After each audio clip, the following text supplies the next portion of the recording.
Bueno, siguiendo con los temas en la parte de reumatología, vamos a ver también un tema que es bastante importante. Estamos hablando de las artritis por microcristales, pero en este caso vamos a tocar solo la más importante, es decir, la gota. Bien, como definición decimos que la gota es una enfermedad principalmente metabólica, ¿no? Se caracteriza por una alteración en la excreción de urato monosódico o posiblemente también por un aumento en la producción de este compuesto, ¿no? Entonces, estos cristales de urato monosódico se van a depositar en las articulaciones y van a generar una respuesta inflamatoria. Es decir, va a haber una inflamación en esa zona de la articulación. Si hablamos un poco de epidemiología, a diferencia de la artritis reumatoide, pues la gota es más frecuente en los varones. Tiene predilección por el sexo masculino. Es más frecuente en varones que en las mujeres, ¿no? Entonces, como definición, principalmente es eso, ¿no? Una alteración metabólica en el depósito de cristales de urato monosódico que produce una inflamación. Recuerda, es más frecuente en los varones. ¿Por qué ocurre esto? Bueno, hay factores de riesgo que nos predisponen a desarrollar gota. Entre los principales, por ejemplo, podemos observar que está la obesidad, que es de hecho el principal factor que está relacionado con la gota, el sobrepeso y la obesidad. También está el consumo de ciertos alimentos, como por ejemplo el hígado, las carnes rojas, el salmón, etc. El consumo de alcohol, sobre todo la cerveza, bueno, favorece al desarrollo de la gota. El colesterol alto, la diabetes mellitus tipo 2, también está relacionada a la hipertensión arterial. Las mujeres, sobre todo después de la menopausia, te he mencionado que evidentemente es una enfermedad que tiene mayor prevalencia en varones, pero las mujeres después de la menopausia también tienen tendencia a desarrollar gota. Y evidentemente hay un factor genético hereditario, ¿no? Son más predisponentes los hijos de los padres que tengan gota. Recuerda, el sobrepeso y la obesidad es el factor más importante.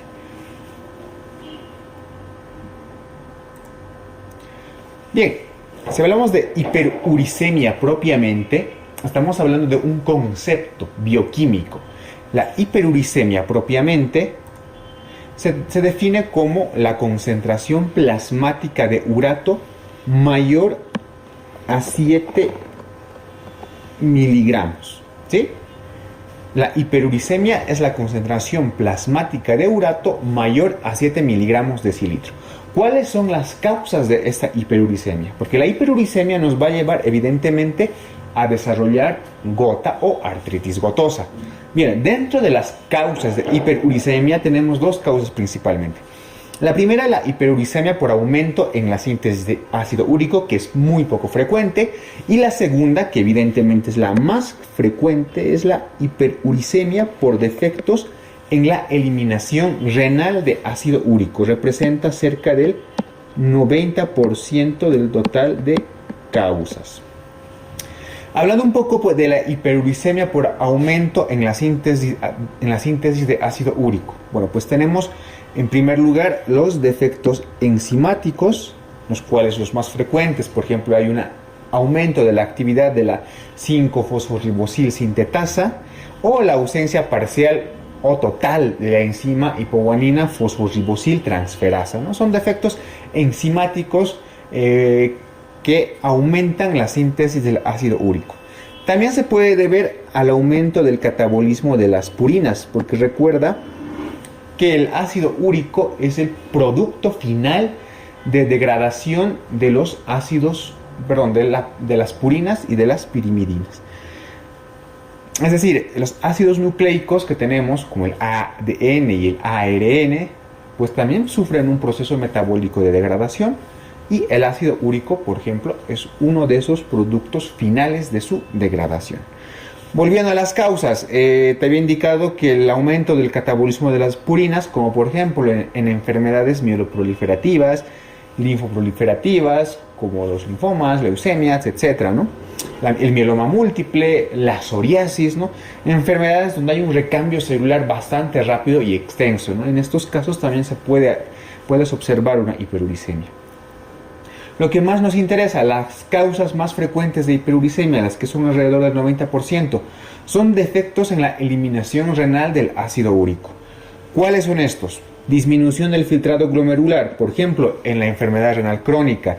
Aumento en la absorción de uratos, por ejemplo, en el uso de diuréticos, principalmente el uso de las tiazidas. Disminución de la secreción de urato. ¿Esto en qué casos ocurre? Por ejemplo, al administrar dosis bajas de aspirina, de salicilatos, al administrar piracinamida, o en casos donde hay una acidosis, como una cetoacidosis o una acidosis láctica. Otras causas, principalmente en otras causas están incluidos algunos fármacos como la ciclosporina, el etambutol y el ácido nicotínico. Entonces recuerda, todas estas causas principales son las que te producen hiperuricemia. Si algo tendría que aprenderme yo de esta diapositiva, me aprendería principalmente este gráfico, ¿no? Bien. Bien, una vez que un paciente tiene hiperuricemia, pues a la larga puede desarrollar artritis gotosa, ¿no? Sin embargo, la presentación clínica de la artritis gotosa pues varía y tiene por lo menos 4 formas de presentación clínica. La primera, tenemos una hiperuricemia asintomática. Como su nombre lo dice, es un paciente que tiene en su análisis bioquímico de sangre un ácido úrico mayor a 7 miligramos de decilitro, pero que sin embargo no presenta manifestaciones clínicas, es decir, un ácido úrico alto sin manifestaciones clínicas. Evidentemente, mientras más alto sea la concentración de ácido úrico, hay mucho más probabilidad de que el paciente desarrolle una artritis gotosa propiamente. La artritis gotosa aguda, pues bien, es una forma de artritis gotosa en la cual hay una afectación que generalmente es monoarticular en la mayoría de las veces, ¿no? Y cuya afectación principal es el primer dedo gordo del pie o la articulación metatarso-falángica. Es una respuesta inflamatoria que cursa con un dolor importante. Otra forma de presentación es la famosa gota intercrítica. La gota intercrítica no es más que el periodo entre los ataques de gota. Es decir, un paciente que sufre un ataque agudo de gota hasta el otro ataque agudo de gota, ese periodo se llama gota intercrítica. Evidentemente, la frecuencia de los ataques de gota pues se incrementan con el tiempo. Y por último, la gota tofacia crónica, que es una gota ya de una evolución bastante prolongada, que generalmente no ha sido bien controlada, pues se caracteriza por la formación de tofos. Tofos que no es más que una reacción del tejido inflamatorio a los cristales de urato monosódico, donde aparece generalmente en las articulaciones del codo, en el hélix del oído, en la región aquilea, y evidentemente puede llevar a una destrucción que limita el movimiento, una anquilosis y una calcificación de la articulación. Vamos a hablar un poco acerca de la artritis gotosa aguda propiamente, ¿no? La artritis gotosa aguda o crisis de gota, que es su sinónimo, se produce por factores precipitantes, como por ejemplo, un paciente que tiene hiperuricemia o que tiene una artritis gotosa por sí, pues un cambio brusco en la concentración del ácido úrico plasmático me puede llevar a un ataque de gota aguda, ¿no? ¿Cuáles son estas causas? Principalmente el uso de diuréticos, el alcoholismo, traumatismos y algunas infecciones. Bien. Entonces, ¿qué es lo que ocurre en un ataque agudo de gota? Pues hay una inflamación que generalmente es monoarticular en la mayoría de las veces. Si bien la afectación puede ser en una gran parte de las articulaciones, por ejemplo, la rodilla, como aquí tú ves el codo, no, la más frecuente es la afectación de la metatarso-falángica, del primer dedo gordo del pie, como aquí tú ves en la imagen, ¿no? Se produce una reacción inflamatoria intensa. Por lo tanto, existen en esa articulación todos los signos de la inflamación: dolor, calor, rubor, etc., ¿no? ¿Y qué es lo que ocurre? Este dolor es tan intenso, ¿no?, que solamente se calma con la aplicación de algunos fármacos. Sin embargo, la artritis gotosa aguda remite espontáneamente. Es decir, el paciente, si bien puede sufrir un ataque de gota aguda, incluso sin tratamiento, este ataque puede remitir espontáneamente. Es decir, que el tratamiento es principalmente para controlar el dolor y la inflamación en este tipo de gota. Bien, vamos a hablar un poco de la artritis gotosa crónica. La artritis gotosa crónica, pues es una artritis que ha sido mal controlada, que ha tenido una evolución en el tiempo, ¿no?, y que se caracteriza primero por afectación ya no monoarticular, sino poliarticular, y por el desarrollo de tofos, los famosos tofos gotosos, ¿no? Esos tofos gotosos que son tejido de reacción a la inflamación debido a los cristales de urato monosódico. ¿Dónde se presentan los tofos? Puede presentarse, como aquí tú ves en la imagen, en el codo, en las manos, en algunos tendones y también, evidentemente, en la articulación metatarso-falángica del primer dedo gordo del pie. Estos tofos pueden drenar espontáneamente, como tú aquí ves en la imagen, y evidentemente lo que drenan es material blanquecino, que no es más que el urato monosódico. Bien, la afectación renal, pues evidentemente la hiperuricemia y la artritis gotosa tienen una afectación renal. ¿Qué me puede producir a nivel de riñón?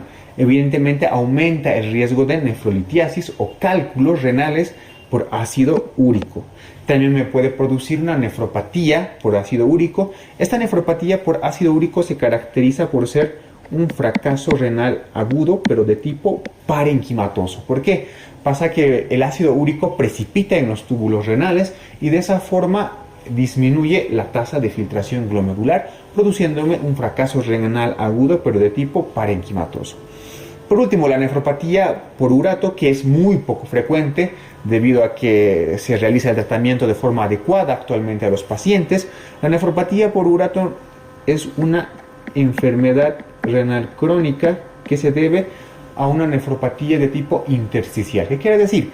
El urato se deposita en el intersticio del riñón y produce una fibrosis, y esta fibrosis a la larga me va a condicionar una enfermedad renal crónica. Entonces, esas son las tres formas de afectación renal que tiene la gota: nefrolitiasis, nefropatía por ácido úrico, que se traduce en un fracaso renal agudo parenquimatoso, la nefropatía por urato, que se traduce en una enfermedad renal crónica. El diagnóstico, bueno, el diagnóstico evidentemente es clínico.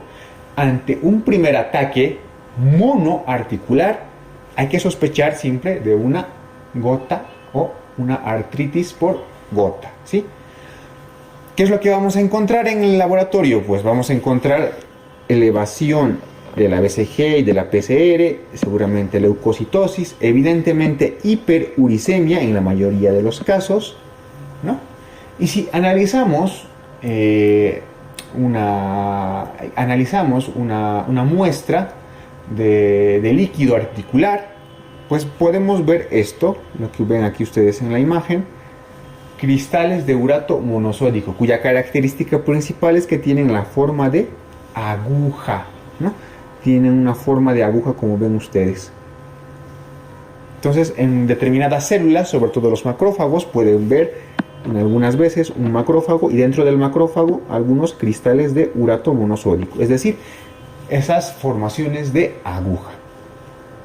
La radiografía nos puede dar algunos datos característicos, como por ejemplo erosiones, como aquí tú ves, ¿no? Erosiones en sacabocado, que tienen algunos bordes escleróticos. Conforme pasa el tiempo se pueden formar quistes, ¿no? Puede haber destrucción también de la articulación, etc. Entonces, básicamente el diagnóstico es clínico, ¿no?, más los datos de laboratorio, datos inflamatorios como elevación de la BCG, PCR, una leucocitosis. Generalmente existe hiperuricemia, ¿no?, al análisis de líquido articular. podemos observar estos cristales de urato monosódico que tienen forma de aguja, incluso dentro de los macrófagos o de las células, y la radiografía nos puede dar algunos datos como lesiones en sarcófados con bordes escleróticos. ¿Cómo vamos a realizar el tratamiento? El tratamiento de la gota tiene los siguientes objetivos principalmente. Lo primero es reducir la sintomatología de la gota aguda de forma rápida. Te he indicado que la artritis gotosa aguda puede remitir espontáneamente, o sea, desaparece espontáneamente, ¿no? Sin embargo, la intención del tratamiento es evidentemente reducir su sintomatología.